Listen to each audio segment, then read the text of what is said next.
Hello everyone, welcome to Pix Garden. इस session के अंदर अध्ययन करेंगे कंप्यूटर साइंस की कंप्यूटर भाषाएं कौन कौन सी होती हैं। तो कंप्यूटर जो भाषाएं होती हैं अपन अध्ययन करते हैं। तो कंप्यूटर मशीनी जिस भाषा की समझती हैं उसे बाइनरी या मशीनी भाषा कहते हैं। यूज़र भाषा को मशीनी भाषा में बदलने के लिए जिस सॉफ्टवेयर की आवश्यकता होती है उसे ट्रांसलेटर कहा जाता है। आगे बात करते हैं। तो कंप्यूटर भाषाओं को मुख्यतः 3 भागों में बांट सकते हैं, ठीक है ना। मोस्टली 3 भागों में कौन कौन से? मशीनी भाषा या निम्न स्तरीय भाषा, इसे कहेंगे अपन अल, ठीक है ना। इसका शॉर्टली नाम क्या है? अल यानी लो लेवल लैंग्वेज।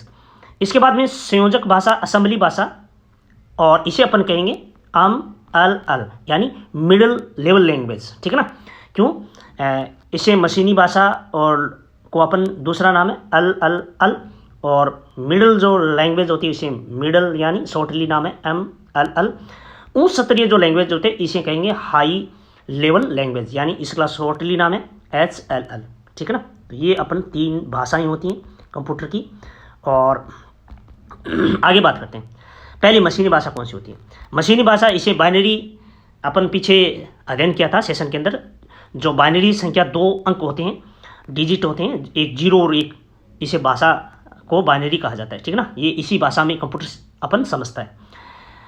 संयोजक भाषा या फिर असेंबली भाषा, इसमें 0 1 जो बाइनरी भाषा के स्थान पर सांकेतिक भाषा होता है, जिसे निमोनिक कोड कहा जाता है, इनका प्रयोग किया जाता है। और इस कोड को मशीनी भाषा में बदलने के लिए असेंबलर का प्रयोग किया जाता है, जिसमें 2 प्रोग्राम चलता है। एक मशीनी पर आधारित भाषा है, मशीन पर आधारित भाषा है, अतः दूसरे सॉफ्टवेयर की आवश्यकता होती है, जिसे ये अपन ले सकते हैं। HLT है, ADD हैं, या फिर CLA हैं, या सब आदि।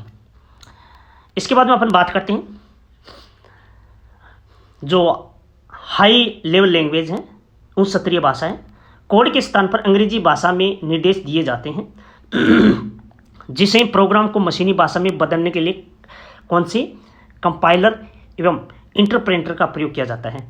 और ये जो उच्च स्तरीय जो भाषा होती है वो C और C++ या जावा, तो ये आपको याद रखने, ठीक है ना, कौन कौन सी। तो मशीनी भाषा यानी जो अपन अल होता है, इनमें से 0 और 1 बाइनरी होती है।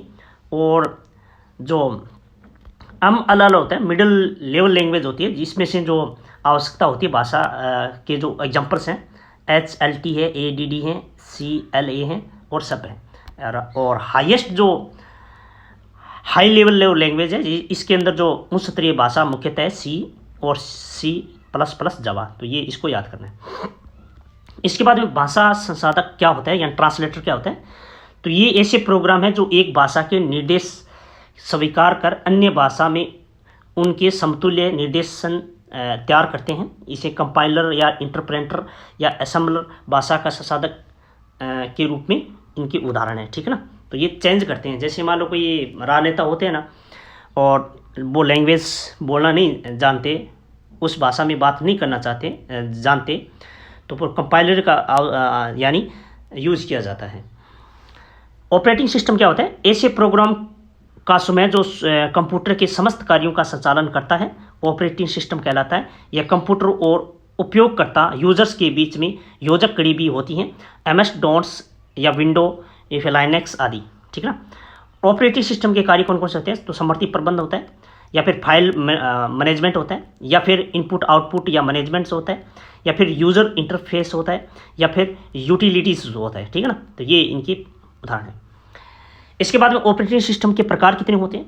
तो ये देखिएगा, ये मोस्टली अपन 2 मान सकते हैं। एक तो सिंगल यूज़र ऑपरेटिंग सिस्टम, और दूसरा होता है मल्टी यूजर्स ऑपरेटिंग सिस्टम। तो सिंगल जो यूज़र ऑपरेटिंग सिस्टम क्या होता है?